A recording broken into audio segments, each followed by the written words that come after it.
വീടെത്തി.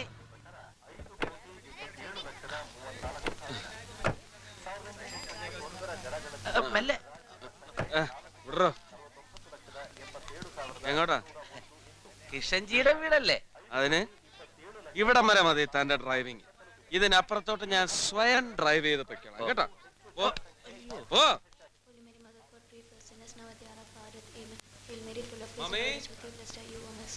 അഖില, വീടിന്റെ താക്കോലിതാ. മമ്മി, അഖില, എന്താ കോപ്പേ? കയറി പോടാത്ത.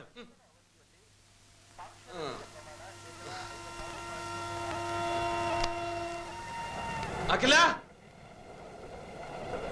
ചത്ത്.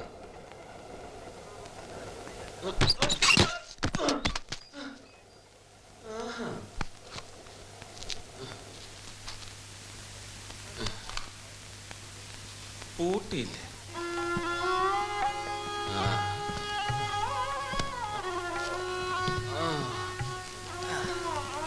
देखे जो हमें हम कुछ भी नहीं, देखे जो हमें हम कुछ भी नहीं, തുടങ്ങിയല്ലോ. हम कुछ भी नहीं, समझो तो दामन के भूल है हम. ഹലോ, ഒന്ന് നിർത്തണ്ടോ? ഇവിടെ മനുഷ്യന്മാർക്ക് കിടന്ന് ഉറങ്ങണം. നീ പോടി മരക്കഴുതയുടെ മോളെ. देखे जो हमें हम कुछ भी नहीं, देखे जो എന്തിനാടി വെറുതെ? നിനക്കിത് കേൾക്കാണ്ട് ഉറക്കം വരില്ലെന്നായോ ഇപ്പോ? समझो तो കർത്താവേ, ഇവന് നല്ലൊരു ശബ്ദമെങ്കിലും കൊടുക്കണേ.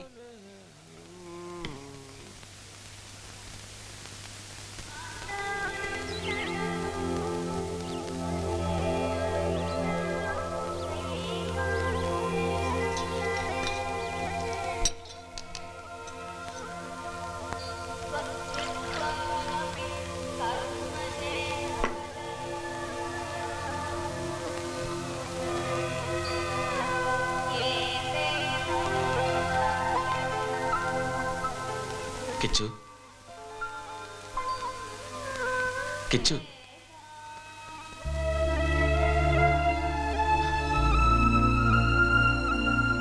ഇന്നലെ വൈകിട്ട് തന്നെ എത്തി. രാത്രി നീ വന്നത് നല്ല ഫോമിലാ. അപ്പൊ നിന്റെ മുന്നിൽ വരണ്ടാന്ന് തോന്നി. അതാ ഒന്ന് കാണണമെന്ന് കുറെ നാളായി വല്ലാണ്ട് തോന്നി. ചായ.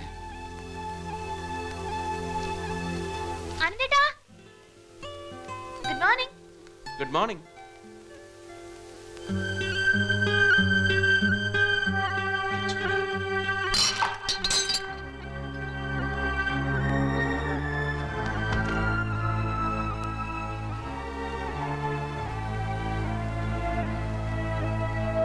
കിഷൻ, ഞാൻ പറയുന്നത് നീ ഒന്നും പറയണ്ട. അഖില, നീ അപ്പുറത്തേക്ക് പോ. അവൾ ഓട്ടോയിൽ വരുമ്പം വഴി കണ്ടതാ. നീയാന്ന് ആദ്യം കരുതിയത്. പിന്നെ മനസ്സിലായല്ലോ. എന്നിട്ട് എന്തിനാ മമ്മി എന്റെ വീടിന്റെ ചാവി കൊടുത്തത്? അന്യനൊന്നും അല്ലല്ലോ, നിന്റെ ബ്രദർ അല്ലേ? എനിക്ക് അവനെ കാണണ്ടെങ്കിലോ? ജീസസ്, നീ എന്തിനാ ഷൗട്ട് ചെയ്യുന്നത്? അവൻ ഇപ്പൊ ഇറങ്ങണം എന്റെ വീട്ടിൽ നിന്ന്.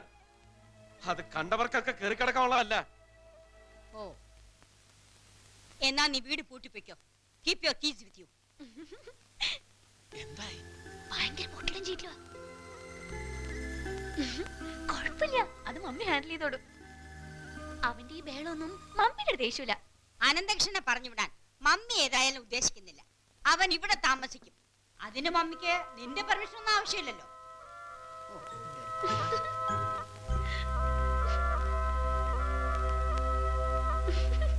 മമ്മിയുടെ കൺട്രോൾ എത്തി തുടങ്ങിയിട്ടുണ്ട്.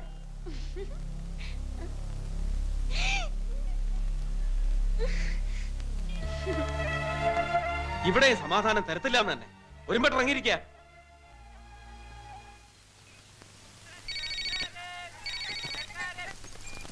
ഹലോ. എന്താടോ കാലത്ത് ഒരു വല്ലാത്ത ഹലോ? ഉണന്നേ ഉള്ളൂ. 10 മണി വരെ കിടന്നുറങ്ങ. ആ പിന്നെ ജീവൻ നമ്മുടെ വണ്ടി പിടിച്ചു കേട്ടോ. ആരാവന്റെ ഇൻഫോർമർ എന്നറിയാവോ? പറഞ്ഞാൽ നീ വിശ്വസിക്കില്ല. നമ്മുടെ ജഗൻ. ആ ജീവിത പ്രാരാബ്ദമല്ലേ മനുഷ്യരെ കൊണ്ട് ഓരോരോ കാര്യങ്ങൾ ചെയ്യിക്കുന്നത്. നിനക്കറിയോ, ഐ ആഫീസിലുണ്ടല്ലോ, ഞാൻ ചില തമാശയൊക്കെ ഒപ്പിച്ചു വെച്ചിട്ടുണ്ട്. ഈ യൂണിഫോം ഇട്ട് പോയിരുന്നത് കൊണ്ട് അല്പം മകതിരിവ് കാണിച്ചു കൂടാത്തൊന്നുമില്ല. ഞാൻ ഈ ഇട്ടിരിക്കുന്നതും താൻ ഈ പറഞ്ഞ യൂണിഫോം തന്നെ. And this is my 19th year in service. താൻ എന്നെ പഠിപ്പിക്കൊന്നും വേണ്ട. ഞാൻ പറഞ്ഞതിൽ അങ്ങനെ ഒരു അർത്ഥമൊന്നും ഉദ്ദേശിച്ചിട്ടില്ല sir. Please give me some more time. ഇയാള് ഭയന്നിട്ടാണ്. I swear on it sir. തനിക്ക് മലയാളത്തിൽ പറഞ്ഞാൽ മനസ്സിലാകരുത്. ഇയാളുടെ പേരാണ് ജഗൻ. താൻ ഇന്നലെ രാത്രി പിടിച്ചെടുത്ത സാധനങ്ങൾ മുഴുവൻ ഇയാളേതാ. ഇയാൾ താനേ വന്ന് കുറ്റം സമ്മതിക്കുമ്പോ താനെന്തിനാണോ വെറുതെ ഒരു കുരു തക്കിപ്പൊട്ടിക്കണത്? തനിക്ക് വല്ല അസുഖമുണ്ടോ? Yes Jagan, this very same stupid is the fucking informer sir. ഓഹോ, തോന്നിയാസം ഇംഗ്ലീഷിൽ പറഞ്ഞാലും തോന്നിയാസം തന്നെയാ. സീനിയേഴ്സിനോട് എങ്ങനെ ബിഹേവ് ചെയ്യണമെന്ന് താൻ ആദ്യം പഠിക്കണം. I am sorry sir. ഞാനൊരു മതി, അധികം വിശദീകരണമൊന്നും വേണ്ട. പറയുന്നത് പോലെ ചെയ്താൽ മതി. വണ്ടി ഓടിച്ചിരുന്ന ഡ്രൈവർ കരയില്ലായിരുന്നു, അതിനകത്ത് ഉണ്ടായിരുന്നു. അയാളെ ഉടനെ റിലീസ് ചെയ്യുക. ജാമ്യമായി അഡ്വക്കേറ്റ് സുബ്രഹ്മണ്യം പോയിട്ട് സ്റ്റേഷനിൽ കാത്തു നിൽക്കുക. ദേ, ഈ പേപ്പറിൽ ഒപ്പിട്ടിട്ട് നേരെ അങ്ങോട്ട് ഇല്ലേ. എനിക്കിവിടെ വേറെ ജോലിയുണ്ട്.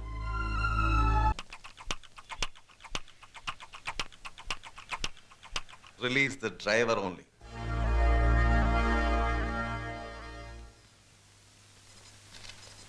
ഇത് ഇങ്ങനെയൊക്കെ ആവുമെന്ന് എനിക്കറിയാമായിരുന്നു സാർ. ഇതിലൊന്നും കുലുങ്ങുന്ന ആളുകളല്ല. വെറുതെ സാർ നമ്മള്. ഞാനും പ്രതീക്ഷയോടെ ഇങ്ങനെ എന്തെങ്കിലുമൊക്കെ. ഇതെന്താ സാർ? ഇവരുടെയൊക്കെ സ്വത്തുവകളുടെ ഡീറ്റെയിൽസ് വേണം. അവരുടെ ഭാര്യമാരുടെ മക്കളുടെ എല്ലാം detail report. Sir DIG? Yes, and it's top secret. Sir hello. Yes.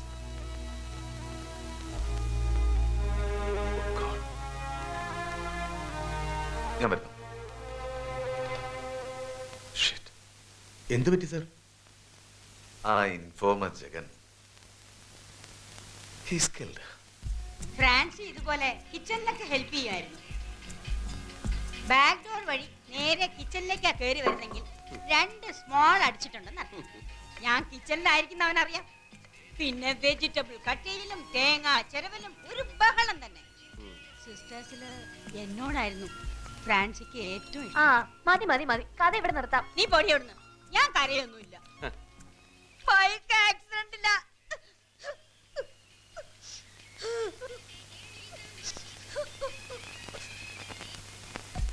Sorry, ഞാനൊരു സൺഡേയുടെ മൂഡ് സ്പോയിൽ ചെയ്തു അല്ലേ? അനന്ത് ലഞ്ചിനുണ്ടല്ലോ. ഇന്ന് ചർച്ച പോണ്ടാന്ന് പറഞ്ഞപ്പോഴേ ഞാൻ വിചാരിച്ചതാ ഇന്ന് ലഞ്ചിന് പഴംപുരാണാവും വിളമ്പാന്ന്. ഫ്രാൻസി മരിക്കുമ്പോഴേ ഇവക്ക് 3 വയസ്സാ. ഇവക്ക് കണ്ട ഓർമ്മയൊന്നുമില്ല. അനന്തുന ഫ്രാൻസിയുടെ സ്വഭാവം കൂടുതലുള്ളത്. കിഷൻ ആ സ്വഭാവം ഒന്നുമില്ല. ടഫ് നേച്ചറാ. എന്നാലും എന്നെ വലിയ സ്നേഹ. എടേ, അതൊന്നും എടുത്തേ. അത് മമ്മി എന്നെ എടുത്താൽ മതി. റീസെന്റ് ആവും. കിച്ചുവിന്റെ ഈ ജോലിയും കാര്യങ്ങളും ഒക്കെ മമ്മിക്കറിയാം. സത്യം പറഞ്ഞ കുറെ കാലത്തേക്ക് അറിയില്ലായിരുന്നു. പിന്നെ കിഷൻ തന്നെയല്ല മമ്മിയോട് പറഞ്ഞത്. പറഞ്ഞ അതൊരു വലിയ കഥ തന്നെയാ. ഒരു ദിവസം മാർക്കറ്റ് റോഡിൽ വെച്ചിട്ട് കരിമുട്ടി പോലെയുള്ള മനുഷ്യനെ ഇടിച്ച് പപ്പടാക്കുക കിഷൻ. ഞാൻ കണ്ടുവെന്ന് മനസ്സിലായപ്പോ എന്റെ പിന്നാലെ ഓടി വന്നു. എന്തിനാന്നാ മമ്മിയോട് പറയലെന്ന് റിക്വസ്റ്റ് ചെയ്യാൻ. ഈ രഹസ്യം കൊണ്ട് കുറെ കാലം ഞാൻ ബ്ലാക്ക്മെയിൽ ചെയ്തതാ. സഹികെട്ട ഒരു ദിവസം കിഷൻ തന്നെ എല്ലാ രഹസ്യവും മമ്മിയോട് തുറന്നു പറഞ്ഞു. എന്നെ സഹിക്കുന്നതിനെക്കാട്ടും ഭേദമല്ലേ ഈ കാണിക്കുന്ന മൊരട്ടൊന്നും ഉള്ളിലില്ലാന്നേ. എന്നും മുട്ടുകുത്തുമ്പോ ആദ്യം പ്രാർത്ഥിക്കുന്നത് കിഷന് വേണ്ടിയാണ്. മമ്മി